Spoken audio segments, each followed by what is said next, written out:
The best shooter in the world was iced out on purpose. No touches. No plays. No respect. Caitlin Clark didn't lose her spot. She was pushed out. And what happened behind closed doors may have just shattered Team USA basketball forever. It's a good bounce back win for us today. I thought we started the game with the right tone on the defensive end. And so that was that was by design. It was the announcement everyone dreaded, yet almost no one believed would actually come to pass. After months of vague answers, carefully worded media appearances, and what many still consider the most shocking Olympic exclusion the sport has ever seen, the relationship between Caitlin Clark and Team USA hasn't merely fractured, it's been reduced to ashes. Fans clung to hope that cooler heads would prevail before the next international cycle. Instead, sources say head coach Cheryl Reeve has only hardened her position, leading to a stunning turn of events that insiders are calling the breaking point. If the roster controversy surrounding 2024 felt explosive, what has unfolded quietly behind the scenes since then may permanently reshape women's basketball. What we're watching now is the complete breakdown between the sport's most recognizable star and the very organization meant to showcase her. The latest flashpoint came during a closed-door training camp that was framed internally as a clean slate. According to individuals present, what should have been Clark's chance to reset the narrative quickly became something far more troubling. Multiple witnesses allege that during key scrimmage segments, Clark wasn't simply treated like a newcomer, she was systematically removed from the flow of the offense. The league's most lethal shooter was allegedly parked on the perimeter while plays were funneled through veteran players many believe are well past their peak. When Clark reportedly sought clarification about her role, the response wasn't instructional or collaborative. It was dismissive. The message was unmistakable. This wasn't about X's and O's. It was about status. That tension only intensified because of comments attributed to Reeve herself. Rather than cooling the situation, the coach has continued to frame her public remarks in a way fans see as thinly veiled criticism of Clark's approach to the game. When asked recently about incorporating young superstars, Reeve emphasized concepts like earning trust and fitting into the system. It's the same justification used during the Olympic snub, but now it feels targeted. Increasingly, the debate seems less about basketball philosophy and more about control. The growing belief around the league is that this has become a power struggle. A veteran coach determined to reinforce the idea that no individual, even a generational talent, can supersede the system. Even if that individual is the reason record numbers of fans are watching. So how did Caitlin Clark respond? Not with a public outburst. Not with a cryptic tweet. According to people close to her, she made her statement in silence. Clark has reportedly declined invitations to upcoming Team USA minicamps, a move widely interpreted as a quiet exit. No press release. No explanation. Just absence. And in that absence was a clear message. She's done trying to earn acceptance where none is being offered. Clark is now said to be fully committed to her WNBA career and off-season development, leaving USA basketball to confront an uncomfortable reality, selling a future without the sport's biggest attraction. She appears confident that her brand no longer depends on international validation. The question is whether Team USA can say the same. Behind the scenes, this decision has sparked alarm. Executives understand the metrics. WNBA viewership surged on Clark's arrival, while national team numbers have lagged. A 2028 Olympic cycle without her represents a massive commercial risk. Rumors are already circulating that sponsors are pushing for intervention, potentially forcing USA basketball to choose between a legendary coach and the player driving the sport's modern economy. Nike, heavily invested in Clark, is unlikely to be pleased watching its centerpiece athlete marginalized. Worse still, this conflict is reportedly splintering the locker room. Some established veterans are backing Reeve, insisting hierarchy and tradition must prevail. But younger players are watching closely, and nervously. If this is how the face of the game is treated, they wonder what their own futures look like. The chemistry being defended may, in fact, be eroding from within. Accounts from the camp paint a bleak picture. Offensive schemes allegedly designed to avoid Clark altogether. Teammates following explicit sideline instructions to move the ball elsewhere. In a game built on rhythm and confidence, removing a playmaker from the equation is more than tactical, it's punitive. Each ignored cut and waved off screen reportedly reinforced the same conclusion. For Clark, the decision to walk away wasn't impulsive. It was inevitable. Imagine being universally recognized as the greatest shooter on the planet, only to be reduced to a decoy for an entire practice. Not because of performance, not because of effort, but by design. It's the kind of subtle psychological pressure that breaks most athletes. For Caitlin Clark, however, it appears to have done the opposite. It didn't weaken her resolve. It clarified it. The repercussions of that moment stretch far beyond a single practice gym. They cut straight into the identity of USA basketball itself. For decades, the program has marketed one core promise: the best players wear the jersey. Alienating Clark shatters that promise. Fans are flooding social platforms accusing the federation of operating like an exclusive country club, where seniority and relationships outweigh merit and production.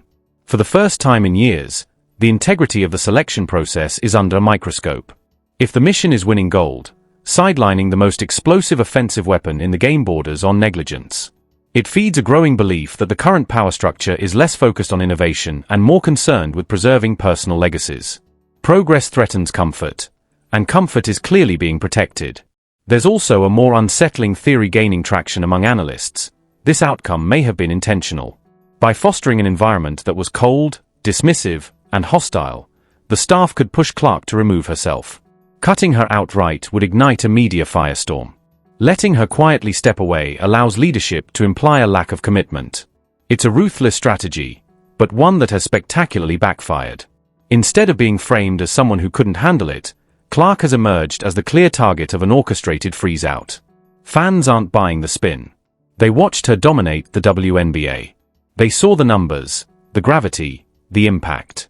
The idea that she isn't good enough simply doesn't survive contact with reality. To understand how this escalated, you have to examine the Cheryl Reeve factor more closely.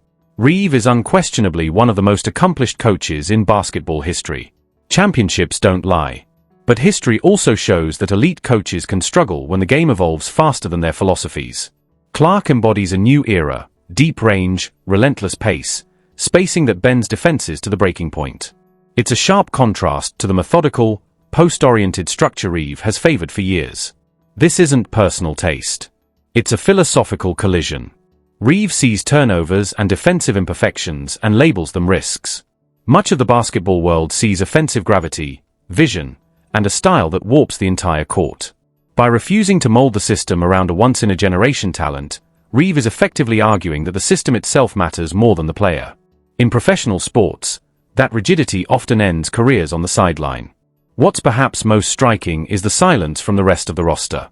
In previous eras, leaders like Diana Taurasi or Sue Bird might have stepped in to steady the ship.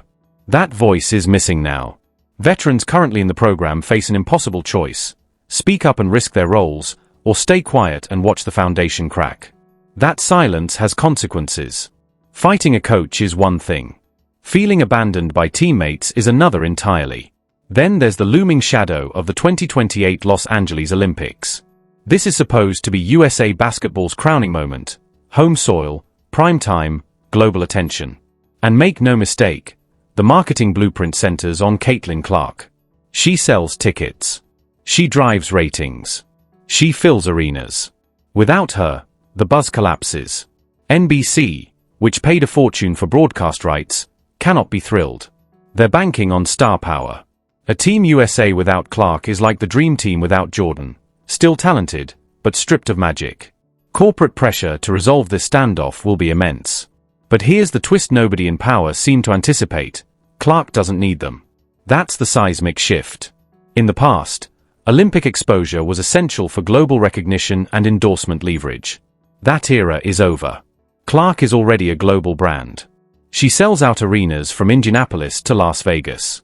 She headlines commercials. She commands millions of followers. The Olympics would be a bonus, not a lifeline.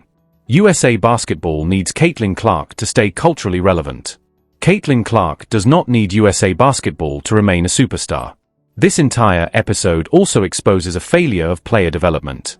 The role of a national team coach is to assemble elite pieces into a functional whole, not to punish players who don't fit a preferred mold. Coaches like Mike Krzyzewski adapted systems around LeBron, Kobe, and Durant. Refusing to do the same now isn't discipline. It's insecurity. Layer onto that the expanding off-season landscape. New leagues, massive salaries, ownership stakes. Playing for Team USA is no longer the only, or even the smartest, option. If the environment is toxic, why risk injury or burnout? Clark has choices. She can invest in her body, refine her game, and play where her talent is embraced. Walking away isn't emotional. It's strategic. And the media landscape has changed too. The Federation no longer controls the narrative. Independent analysts, creators, and fans dissect every clip in real time. When reports of Clark's benching surfaced, thousands broke down the footage instantly. In 2025, you can't bury truth behind press releases. When basketball reasons are cited, the internet pulls receipts. So what comes next? USA Basketball is at a crossroads. Back the coach and effectively exile the most popular player in the world, or change leadership and adapt to the modern era. Whispers of behind-the-scenes conversations are already circulating. Coaches who openly admire Clark's game are being quietly evaluated. If Reeve is moved, it will be framed diplomatically. But everyone will know why. If she isn't, the organization risks open rebellion from the fan base. We've already seen ratings dip when Clark sits in WNBA games. Imagine the Olympic fallout without her. Merchandise, viewership, relevance, all at risk. This is a high-stakes game of chicken. Clark is driving a tank. USA Basketball is pedaling a bicycle. And ultimately, it's a tragedy for the sport. We should be celebrating a lineup featuring A'ja Wilson, Breanna Stewart, and Caitlin Clark dismantling the world. Instead, we're talking about egos, politics, and power struggles. Basketball history is being sacrificed for pride. By stepping away, Clark isn't quitting. She's protecting her peace. When a player of her caliber decides the environment isn't worth it, that's not an indictment of the player, it's a condemnation of the system. The culture has become exclusionary, not aspirational. Expect the PR machine to spin. Anonymous leaks. Questions about attitude. Defensive narratives. It's the oldest playbook in the business. But Clark's reputation speaks louder. Her teammates love her. Her results are undeniable. The smear campaign won't stick. Cheryl Reeve has made it clear she won't bend. Caitlin Clark has decided she won't beg. And for the first time in its history, Team USA isn't winning the public battle. The clock is ticking. The fans are watching. And the institution that once felt untouchable now looks dangerously out of step with the future staring it in the face.